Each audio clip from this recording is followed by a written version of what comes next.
YouTube Gang, j'espère que vous avez pris soin de vous, de votre énergie, de vos vibrations, ce genre de choses. Moi, en tout cas, ça va super bien et aujourd'hui, on va encore aller droit au but. On va parler d'un sujet sérieux. On va parler de la raison pour laquelle ils ne veulent pas que tu portes des locks. Et généralement, c'est un sujet qui s'adresse aux personnes noires parce que ce sont ces personnes-là qui portent le plus souvent des locks. Et la raison pour laquelle ils ne veulent pas que tu portes des locks, c'est parce qu'ils en ont peur. Et là, peut-être que tu te dis, mais qu'est-ce qu'il raconte? Mais qu'est-ce qu'il est en train de raconter? Mais pas du tout. Non, ça fait pas professionnel. Non, c'est juste pas accepter ce genre de choses. Ça, ce sont des constructions. Ça, ce sont des visions qu'on t'impose. Parce qu'on ne veut pas que tu sois le plus grand que tu puisses être. On ne veut pas que tu sois le plus connecté que tu puisses être. On ne veut pas que tu sois le plus fort. On ne veut pas que tu aies la plus grande intuition que tu puisses avoir. Et comme je l'ai déjà dit dans une précédente vidéo qui parlait du pouvoir de tes cheveux ou le secret de tes cheveux, je ne sais plus exactement quel est le titre, mais je le mettrai en description. Dans cette vidéo, je te disais que tes cheveux sont une extension de ton système nerveux. Tes cheveux t'aident à être plus connecté. Tes cheveux t'aident à ressentir plus les pressions mécaniques, la chaleur. Et aussi au niveau spirituel, justement, ils vont te permettre de capter plus d'informations, de te sentir avec un flot nouveau d'informations qui est dans l'air. Je ne dis pas que si tu n'as pas de cheveux, tu ne peux pas te sentir connecté, mais je dis que c'est un plus. Et il y a beaucoup d'histoires, de récits anciens qui cachent des signes, qui cachent à l'intérieur en fait des significations vis-à-vis de tes cheveux. Rien que par exemple l'histoire biblique de Samson. L'homme qui justement, quand on lui a coupé sa longue chevelure, a perdu sa force.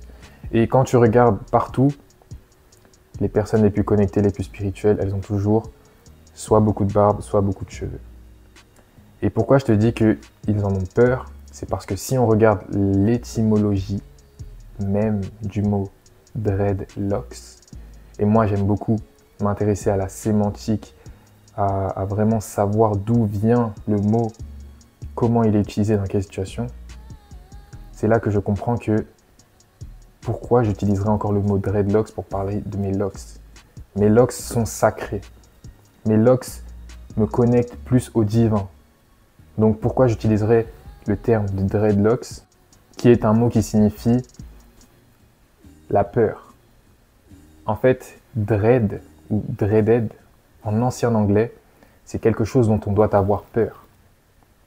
Et tu peux regarder sur Google si tu veux des sources. C'est en ancien anglais. Et ce mot, il était utilisé par des personnes justement non noires pour parler de personnes noires, de tribus noires, de guerriers noirs qui avaient des locks justement. Et pourquoi ils utilisaient le mot dread juste avant?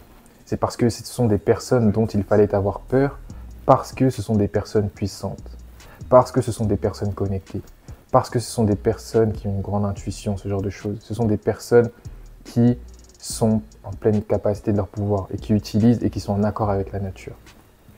Et c'est pour ça que chaque fois que tu vas utiliser le terme dreadlocks, en fait, tu mets de la peur sur toi. Tu baisses tes vibrations. Tu utilises cette appellation qui est faite pour justement t'abaisser.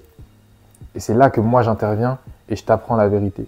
Et je t'apprends à justement parler en conscience, changer les mots que tu utilises, savoir pertinemment que dreadlocks est un mot qui signifie la peur et qui veut justement, parce qu'ils ont peur de ce que tu peux devenir quand tu es plus connecté, quand tu es plus toi-même, quand tu es plus proche de ton état divin de conscience.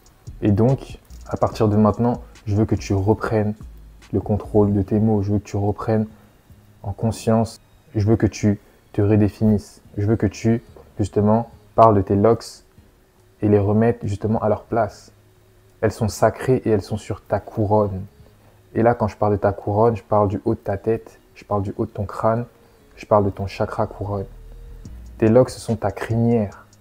Elles t'aident et elles t'apportent plus d'informations chaque fois que je me fais des locks. Chaque fois que je me fais des locks, bizarrement, ce sont des périodes de ma vie où je me sens beaucoup plus connecté au tout. Ce sont des périodes où je sens que j'ai un flot d'informations constant qui m'arrive. Et c'est aussi parce que j'en prends soin, bien sûr. Parce que c'est bien d'avoir des locks, c'est bien d'avoir des cheveux. Mais si tu n'en prends pas soin, c'est mieux d'être chauve. C'est mieux. Donc voilà les gars, c'est très important de rétablir la vérité. Et surtout partager cette vidéo à des personnes qui portent des locks ou des personnes par exemple, vos parents qui ont toujours eu ce mauvais regard sur les locks, parce que c'est dans la communauté noire, c'est un fléau. C'est vraiment un fléau et c'est dommage. Le nombre de personnes qui vont mal te regarder juste parce que tu portes ta crinière naturelle, celle qui te rend plus beau, plus majestueux, tu vois, comme un lion, limite. Quand tu la portes fièrement, on te regarde mal. Voilà les gars, n'oubliez pas de lâcher un like, vous abonner, d'activer la cloche pour les prochaines vidéos, c'est très très important. Et on se retrouve pour une prochaine vidéo. Les gars, c'était It is Different. Peace out.